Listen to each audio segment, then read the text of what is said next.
ये ना जाने किस गुरु के चेले हैं जो इस प्रकार की ऊटपटांग बात करते हैं और अपने गुरु को नीचा दिखाते हैं। भगवान चाहेगा तो इनको जो अर्श पे पहुंचा दिया है तो फर्श पे भी पहुंचा देगा। राम जो है एक महापुरुष मात्र नहीं है, राम जो है एक जीवन जीने की कला है। जैसे शिवलिंग का पत्थर है तो पत्थर नहीं, वह परमात्मा स्वरूप ही हो जाता है, क्योंकि मंत्र यंत्र और तंत्र इन तीन चीज़ों से ये दुनिया चलती है। तो उसको पत्थर कहना ये सबसे बड़ा पागलपन और सबसे बड़ी मूर्खता है। विष्णु, शिव, गणेश, दुर्गा और सूर्य, इन 5 देवताओं को जो नहीं मानता या इनके अवतारों को जो नहीं मानता वह सब पाखंडी। मथुरा वृंदावन के एक प्रसिद्ध कथावाचक हैं इंद्रदेव महाराज।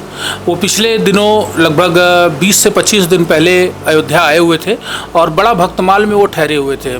उन्होंने राम और सीता, शिवलिंग और हनीमून, ये 4-5 ऐसे मुद्दे हैं जो महिलाओं को ध्यान में रखते हुए बहुत ही ज़बरदस्त, घोर, निंदनीय और विवादित बयान दिया है, जिसकी लहर पूरे वृंदावन से लेकर के सनातनी जितने भी महात्मा हैं उनके बीच में विरोध की लहर दौड़ चुकी है। एक बार अभी पिछले दिनों 1.5-2 महीना पहले प्रदीप मिश्रा ने राधा रानी को लेकर के विवादित बयान दिया। इसके बाद कुमार स्वामी ने दिया, जिसकी लहर बहुत तेज उठी तो प्रदीप मिश्रा को माफ़ी भी मांगनी पड़ी। इंद्रदेव महाराज ने भी ज़बरदस्त विवादित बयान दिया है। इन्होंने कहा है कि राम जो बनता है वो गुटखा खाता है, सीता जो बनती है वो बीड़ी पीती है, और शिवलिंग पर क्या क्या उन्होंने विवादित बयान दिया, पत्थर कभी लिंग नहीं हो सकता, हनीमून ऐसे मनाएं। इन सारे विवादित बयानों को लेकर के एक कथावाचक अपनी क्या राय रखता है, और ये राय रखने के लिए हमारे साथ नर्मदापुरम के प्रसिद्ध कथावाचक पंडित सुनील दुबे जुड़ रहे हैं। इनकी बातों से हम जानते हैं कि आखिर जो ये ढोंगी प्रकार के कथावाचक हमारे समाज में निकल रहे हैं, इनका बहिष्कार कैसे किया जाए। वेदों में भी कहा गया कि ब्राह्मणों मुखवासीद बाहु राजन्यकृता। ब्राह्मण की उत्पत्ति जो है भगवान के मुख से हुई है, तो ब्राह्मणों को ऐसी कोशिश करना चाहिए कि उनके मुख से जो है भगवत चर्चा हो, लोक चर्चा के लिए नहीं है। व्यास हम विष्णु रूप आए, शास्त्रों में व्यास को विष्णु का स्वरूप बताया है, और आप बड़ी बड़ी व्यासपीठों पे बड़े बड़े कथाकारों के आप इंटरव्यू लेते हैं तो व्यास कहाँ बैठता है? भगवान का आसन व्यास से नीचे होता है। तो भगवान ने व्यास को अपने सिर पर क्यों बिठाया? ये बात कथा वाचकों को समझना चाहिए। इसलिए बिठाया कि वे शास्त्रों का जो वेद जो है आपुरुषेय है कहते हैं, भगवान की वाणी है। तो भगवान की वाणी का जो जगत में प्रसारण करता है, समाज में प्रचार प्रसार करता है, उस प्रचार प्रसार के लिए भगवान ने उसको ऐसा स्थान दिया। तो उस स्थान पर बैठकर केवल भगवत चर्चा होना चाहिए, और भगवत चर्चा भी ऐसी होना चाहिए कि जो शिक्षाप्रद। कई चीज़ें पुराणों में भी ऐसी आती हैं जो कहना चाहिए कि पब्लिक में नहीं बोली जाती। जैसे गुरुजी हमें पढ़ाते थे तो उन्होंने कहा ये सार्वजनिक मंच से नहीं बोलने की है, ये कटु शब्द कई बार छोड़ना पड़ता है। तो व्यासों को ये समझना चाहिए कि भगवान ने हमें कहाँ बिठाला। तो भगवान चींटी के पाँव से बांध गजेंद्र ही 7 समुंदर पार करावे, और चाहे तो रंग को राव करे और राव को द्वार ही द्वार फिरावे। भगवान चाहेगा तो इनको जो अर्श पे पहुंचा दिया है तो फर्श पे भी पहुंचा देगा। ये भगवान की गलती तो नहीं कह सकते अपन, कुछ पुण्य प्रभाव से लोग पहुंच जाते हैं। जैसे रावण पहुंच गया था, अब मेघनाथ पहुंच गया था, कुंभकर्ण पहुंच गया था, हिरण्यकश्यपु, ये सब उनके वंशज कहने, मैं तो उनको इनका वंशज ही कहूँगा, क्योंकि जो भगवत चर्चा नहीं करे, व्यासपीठ पर बैठकर भगवान की कथाओं का प्रचार प्रसार नहीं करे। राम का चरित्र क्या है? अपन राम का चरित्र पढ़ते हैं तो राम क्या है?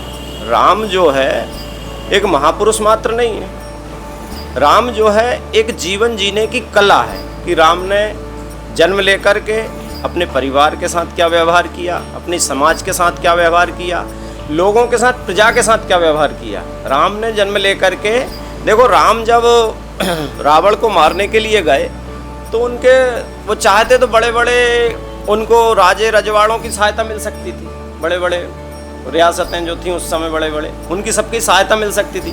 परंतु राम ने जो वंचित थे, जो निचले दर्जे के लोग थे, जैसे सुग्रीव बहिष्कृत था राज से, उसकी सहायता ली। जैसे सबरी माता के पास राम जी गए तो जो सबसे अंतिम कोटि का व्यक्ति है उसको राम ने साथ लेकर के और अर्श पे पहुंचाया। तो राम का चरित्र आपको कहना चाहिए। बात रही मूर्ति पूजा की, तो हम सनातनी लोग हैं। पहले तो ये इंद्रदेव जी का ना कोई मत है, ना संप्रदाय है, ना कोई तिलक है। ये सब कहते हैं स्वयं प्रभु हो गए हैं। स्वयं प्रभु जो अपने आप ही, न इनका कोई आचार्यत्व, जैसे गुरु परंपरा होती, शंकराचार्य है, रामानंदाचार्य है, रामानुजाचार्य है, निम्बाकाचार्य है, ये 6 वैष्णवाचार्यों के जो मत हैं, ना तो उनसे कोई इनका लेना देना है, और ये ना जाने किस गुरु के चेले हैं जो इस प्रकार की ऊट पटांग बात करते हैं और अपने गुरु को नीचा दिखाते हैं। तो कहने का मतलब हम पत्थर में भगवान की पूजा नहीं करते, हम मूर्ति पूजक नहीं है। मूर्ति में जो प्राण डाला उस परमात्मा की पूजा करते हैं। जैसे आपने अभी राम जन्मभूमि का इतना बड़ा उत्सव देखा, तो राम जन्मभूमि में नेपाल से पत्थर आया, कहीं दक्षिण में गया और दक्षिण में वहाँ मूर्ति बनी, तो वहीं से पूजन करने लगते जहाँ मूर्ति बनी। वहाँ तो पूजन हमने नहीं की, या यहाँ मूर्ति आ गई तो उसकी पूजन तो हमने नहीं की। आपने देखा कि लगभग 15 दिन का एक बहुत बड़ा उत्सव हुआ। उस उत्सव में वैदिक ब्राह्मणों को बुलाया गया, काशी से, साउथ से, जहाँ से जो विद्वान लोग थे, और उन्होंने आकर के इतने बड़े अनुष्ठान में उस मूर्ति में प्राण प्रतिष्ठा की। प्राण प्रतिष्ठा का आपने कार्यक्रम देखा होगा कई बार कि प्राण प्रतिष्ठा होते हैं तो मूर्ति के संस्कार होते हैं। जैसे बालक जब जन्म लेता है तो उसको संस्कारित किया जाता है 15 संस्कारों से, जब वो पूर्ण पुरुष माना जाता है। उसी प्रकार वेदोक्त ब्राह्मण, वेदपाठी ब्राह्मण और जो हमारी संस्कृति है उसके अनुसार उस मूर्ति की प्रतिष्ठा होती है मंत्रों के द्वारा, और उसमें फिर वह पत्थर नहीं रह जाता। जैसे शिवलिंग का पत्थर है तो पत्थर नहीं, वह परमात्मा स्वरूप ही हो जाता, क्योंकि मंत्र, यंत्र और तंत्र, इन 3 चीज़ों से ये दुनिया चलती है। तो उसको पत्थर कहना ये सबसे बड़ा पागलपन और सबसे बड़ी मूर्खता है। और ये पाखंडियों का जो संप्रदाय चल रहा है, पाखंडी, मैं तो पाखंडी कहूँगा, क्योंकि जो राम, कल भी अपन ने कथा में चर्चा की थी कि जो पंचदेवों को नहीं माने, विष्णु, शिव, गणेश, दुर्गा और सूर्य, इन 5 देवताओं को जो नहीं मानता या इनके अवतारों को जो नहीं मानता, वह सब पाखंडी। ये बात हमने कल स्पष्ट कथा में कही थी। तो भगवान ने, कहने का मतलब है कि हमें उस स्थान पर पहुंचा है भगवत कृपा से, गुरु जी के चरण रज की कृपा से। तो हमें केवल भगवान की चर्चा करने के लिए वहाँ पहुँचा है, और ज़्यादा कुछ तो मैं वेद शास्त्रों पर ज़्यादा चर्चा करना भी नहीं चाहिए, क्योंकि वो भी एक माया जाल है। जितना पब्लिक में, जितना समाज में जितना ज्ञान देना चाहिए गुरु जी की आज्ञा से, वो देता हूँ। बाकी ज़्यादा चर्चा अपन करते नहीं उसमें। आप इस बात को मानते हैं कि इंद्रदेव महाराज पाखंडी हैं, धूर्त हैं? आपकी राय क्या है? देखो, मैंने स्पष्ट ही अपने शब्दों में कहा कि हमारा सनातन धर्म क्या है? मूर्ति पूजा। सनातन धर्म जो है मूर्ति पूजा, जैसे मूर्ति की प्रतिष्ठा का मैंने आपको ये बताया। वो बात हम समझ गए, वो सारी बातें आपकी क्लियर हैं। मुझे एक शब्द में ये जानना है, पाखंडी हैं या नहीं? मेरे अनुसार तो ये पाखंडी होना चाहिए जो व्यासपीठ पर बैठ कर के सनातन धर्म का विरोध करे। उससे बड़ा पाखंडी तो कोई दुनिया में है नहीं। इनका विरोध हो, इनका बहिष्कार हो, इस पर आपकी क्या राय है? नहीं, सनातनियों के द्वारा इस चीज़ का बहिष्कार होना चाहिए। या तो वे अपनी चीज़ में, अपनी कही गई बात में सुधार करके सनातनियों से क्षमा प्रार्थना करें, या फिर इनका सनातनियों के द्वारा बहिष्कार होना चाहिए।